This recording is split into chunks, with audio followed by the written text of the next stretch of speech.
Carl Jung discovered over a century ago that most people spend their entire lives trying to fix themselves while completely missing the one relationship that programs everything else: your mother.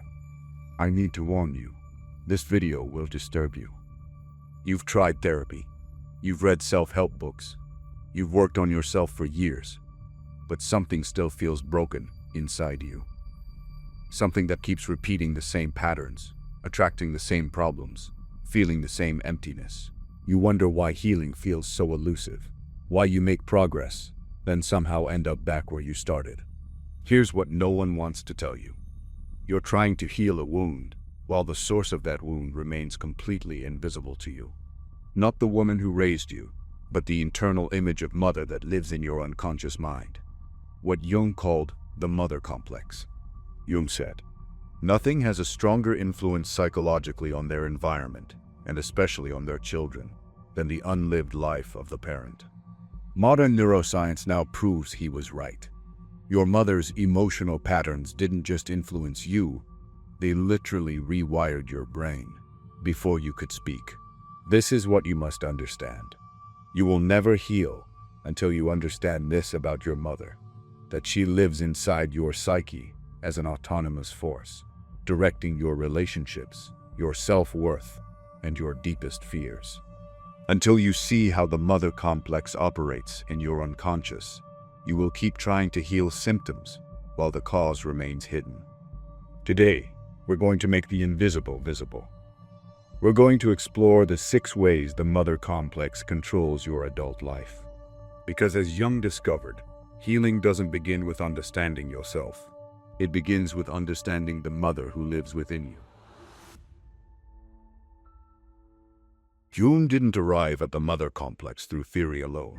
He discovered it through his own psychological crisis. In 1912, when Jung was breaking away from his mentor Sigmund Freud, the father of psychoanalysis, who believed that sexual drives were the primary force behind human behavior, Jung experienced what he called his Dalton confrontation with the unconscious.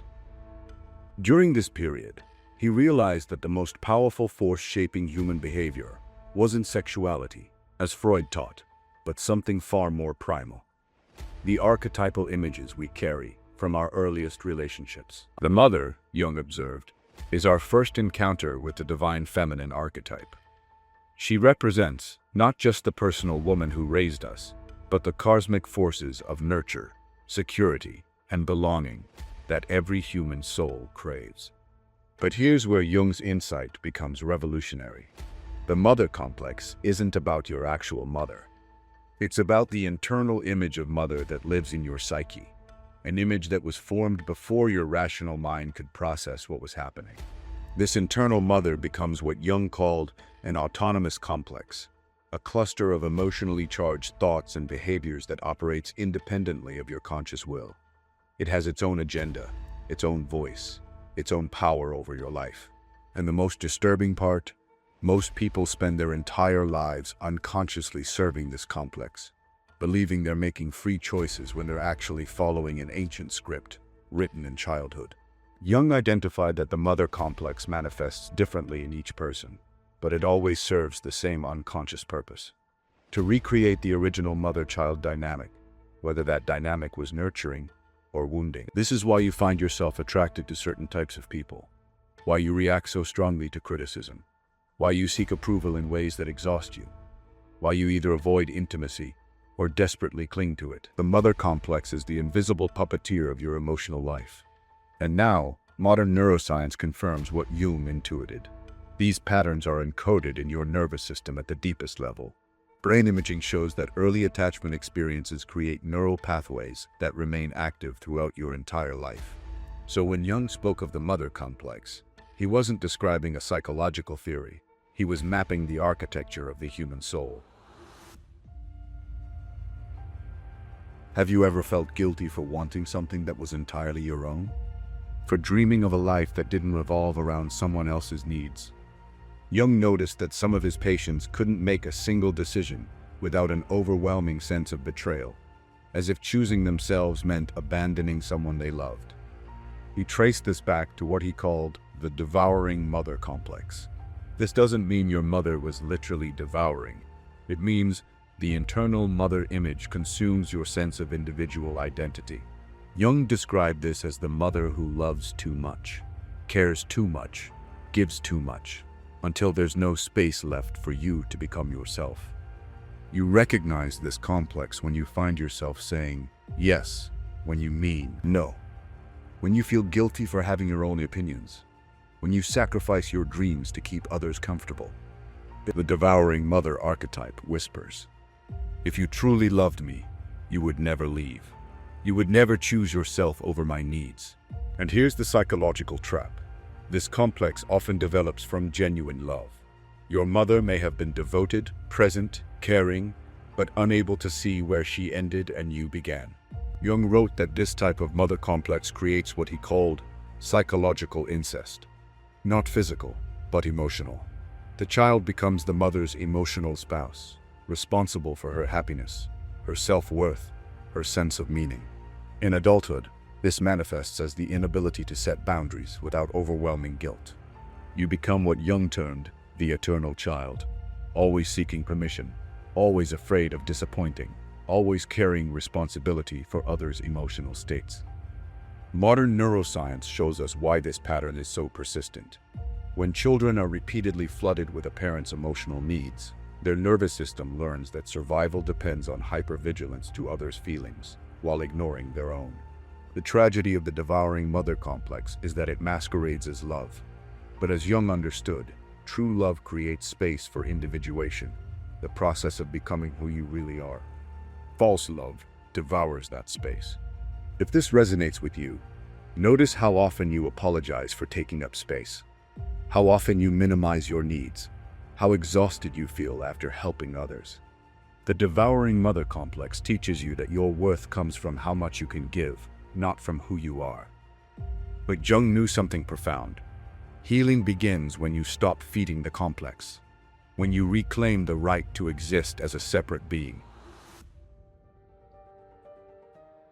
Do you find yourself constantly scanning people's faces for signs of approval or rejection? Do you feel like you're always performing, always proving you're worthy of love? Jung observed patients who seemed to carry an invisible hunger, a desperate need for validation that could never quite be satisfied, no matter how much they achieved. This led him to identify the absent mother complex. The absent mother isn't necessarily physically gone.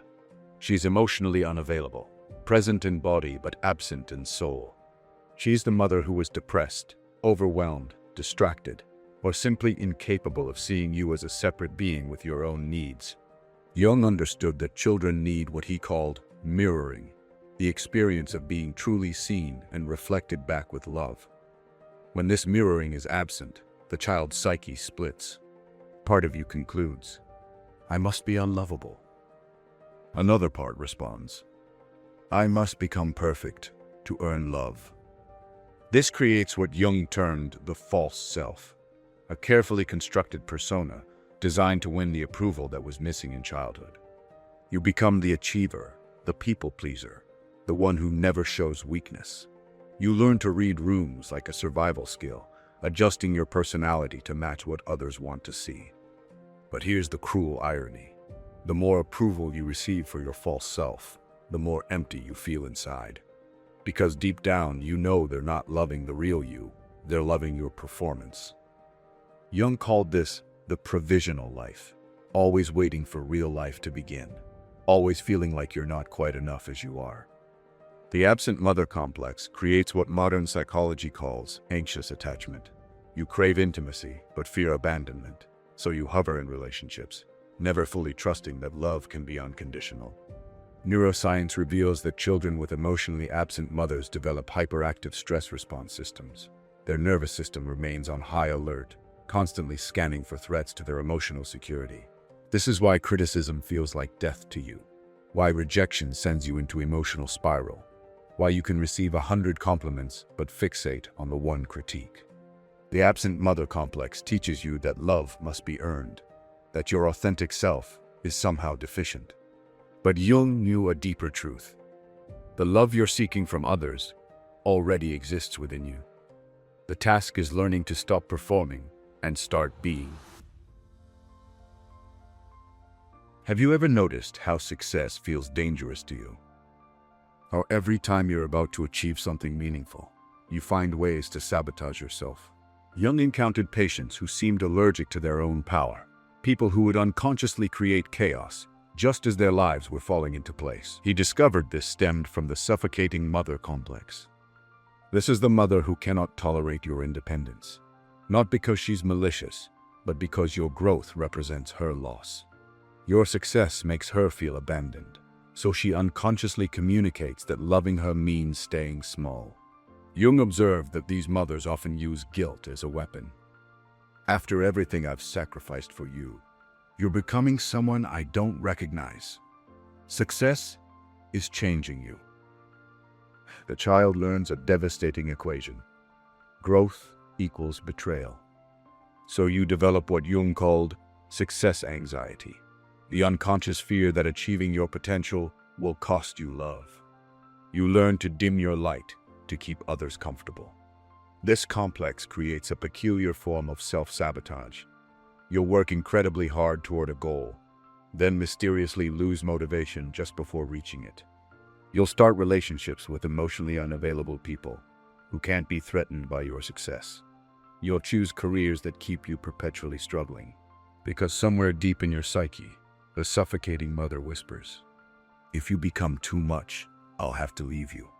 Jung understood that this complex often develops with mothers who live vicariously through their children. Your achievements become her achievements. Your failures become her failures.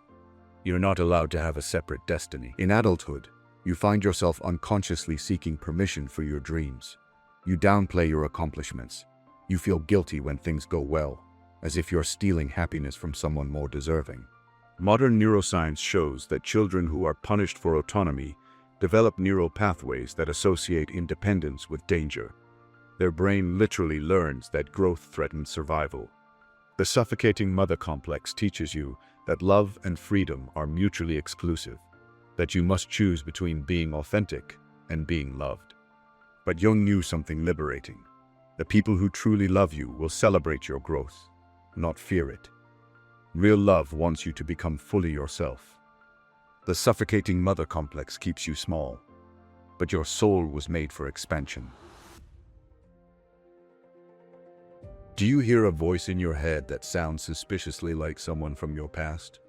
A voice that notices everything you do wrong and nothing you do right?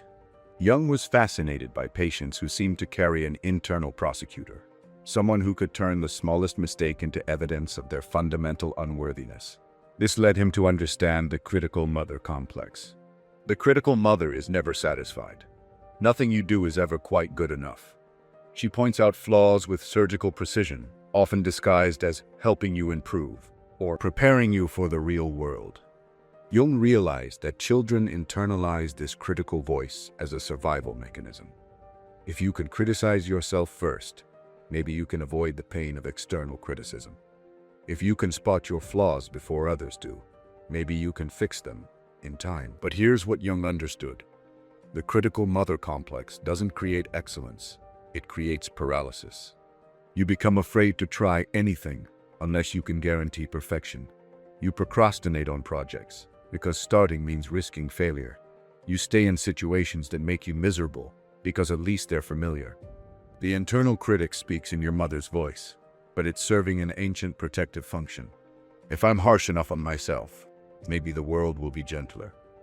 Jung called this anticipatory shame, punishing yourself before anyone else can. This complex creates what modern psychology recognizes as the inner critic, that relentless voice that judges every decision, questions every impulse, and finds evidence of inadequacy in every experience. You develop perfectionist tendencies, not because you love excellence, but because you're terrified of judgment. You work twice as hard as others, just to feel half as worthy. The critical mother complex teaches you that you are fundamentally flawed and must constantly prove your right to exist. Neuroscience reveals that children who grow up with chronic criticism develop hyperactive neural pathways in the brain regions associated with threat detection. Their nervous system, remains perpetually braced for attack. This is why compliments feel suspicious to you, why you assume people are just being polite when they praise you, why you can accomplish something remarkable and immediately focus on what could have been better. But Jung discovered something profound. The voice of the internal critic is not your voice. It's an internalized figure that has outlived its usefulness. The critical mother complex keeps you trapped in an endless cycle of self-improvement that never leads to self-acceptance. Yet your true nature needs no improvement. It only needs recognition. Do you find yourself attracted to people who need saving? Do you feel most valuable when you're sacrificing for others, even when it drains your soul? Jung noticed certain patients who seemed addicted to suffering, not because they enjoyed pain, but because they'd learned that suffering was the only currency that bought them love. This revealed what he called the martyred mother complex. The martyred mother is the woman who sacrifices everything for her family, then uses that sacrifice as emotional leverage.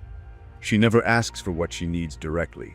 Instead, she suffers visibly and expects you to notice, to feel guilty, to compensate for her unhappiness. Jung understood that children of martyred mothers learn a toxic equation. Love equals suffering. Worth equals sacrifice. If you're not giving until it hurts, you're not giving enough.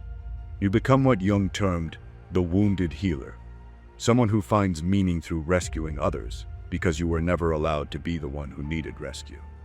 This complex creates a peculiar form of self-betrayal. You say yes to requests that exhaust you. You stay in relationships with people who take but never give.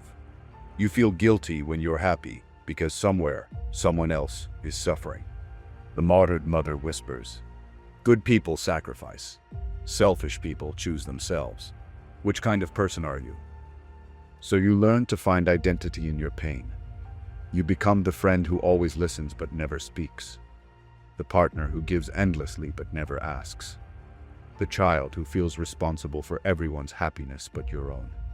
Jung observed that the martyred mother complex often develops when children witness a parent's depression, addiction, or emotional instability. You learn that your role is to be the emotional caretaker, the one who holds everything together. In adulthood, you're drawn to broken people because fixing them feels like love. You confuse being needed with being valued. You mistake emotional exhaustion for virtue. Modern neuroscience shows that children who become emotional caretakers develop what's called parentification.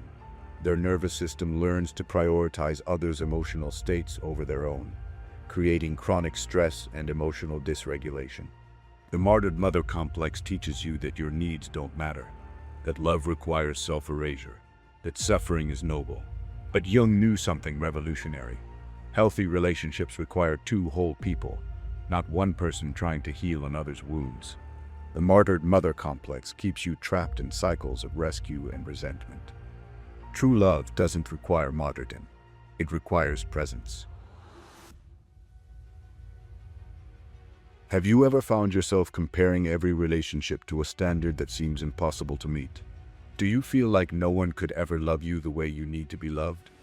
Jung encountered patients who seemed to be searching for something that didn't exist in the human realm.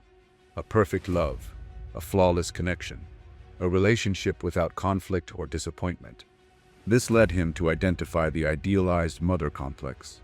The idealized mother isn't necessarily a good mother in the traditional sense.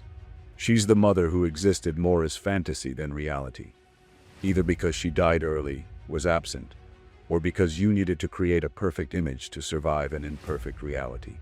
Jung understood that when we can't process the complexity of our actual mother, her human flaws, her limitations, her failures, we split her into two figures: the perfect mother who exists in our imagination, and the disappointing reality that everyone else represents.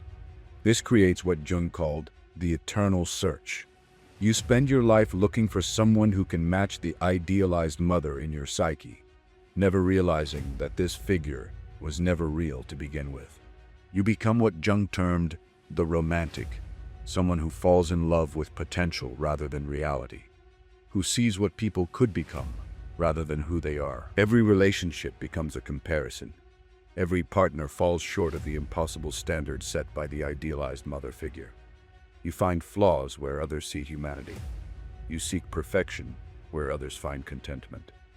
The idealized mother complex whispers, "True love would understand you completely. Real connection would require no effort. The right person would heal all your wounds." So you leave relationships just as they deepen. You create distance when intimacy becomes real. You prefer the fantasy of what could be to the reality of what is. Jung observed that this complex often develops as a defense against abandonment or trauma. If you can't rely on real relationships, you create perfect ones in your mind. But here's the psychological trap. The idealized mother complex doesn't protect you from disappointment. It guarantees it. No human being can compete with a fantasy. Modern attachment research shows that people with idealized mother complexes often struggle with what's called anxious avoidant patterns. They crave intimacy, but sabotage it when it becomes available. The idealized mother complex teaches you that love should be effortless, that real connection requires no work, that if it's not perfect, it's not worth having. But Jung knew something profound. Love isn't found in perfection. It's found in acceptance.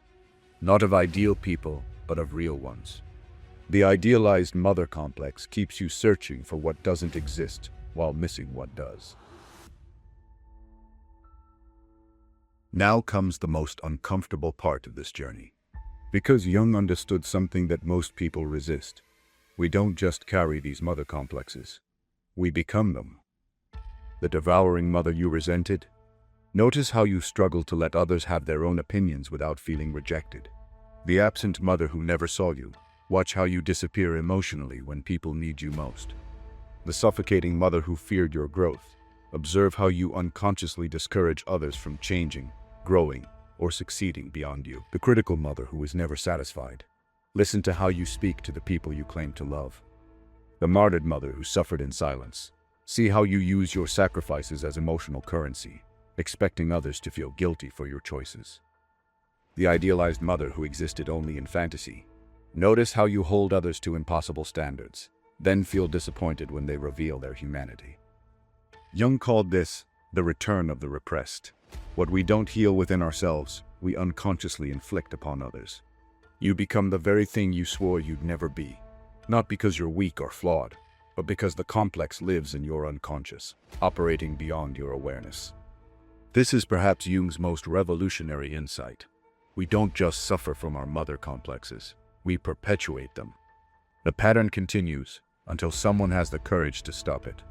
Until someone chooses consciousness over repetition.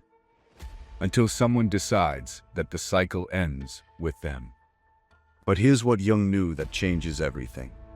Recognizing these patterns isn't about shame or blame. It's about liberation, because the moment you can see the complex operating, you're no longer unconsciously possessed by it. The moment you can name it, you can change it. And that moment, that's where your true life begins. Carl Jung spent his life mapping the hidden territories of the human psyche. And what he discovered about the mother complex remains one of his most profound contributions to understanding why we suffer and how we can heal.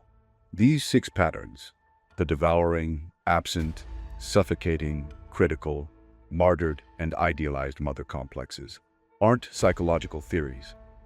They're living forces in your unconscious mind, shaping every relationship, every decision, every moment of self-doubt or self-love. But Jung's ultimate message wasn't despair, it was hope. He believed that consciousness was the cure for unconscious suffering, that awareness was the antidote to compulsion, that the very act of seeing these patterns robs them of their power over you. So I want to ask you something, and I want you to answer honestly, not just in your mind, but in the comments below. Which of these 6 mother complexes recognized you? Which one made you uncomfortable because it revealed something you'd been avoiding? Write it down. Make it real. Let your words be a declaration of consciousness over compulsion. Because when you name the pattern, you begin to break it. Now, if this video opened your eyes to the hidden forces controlling your relationships, you need to understand something else. Jung discovered. The mother complex is just one type of psychological territory that can trap you. Watch this video next to see Jung's map of the 6 most dangerous places your psyche goes.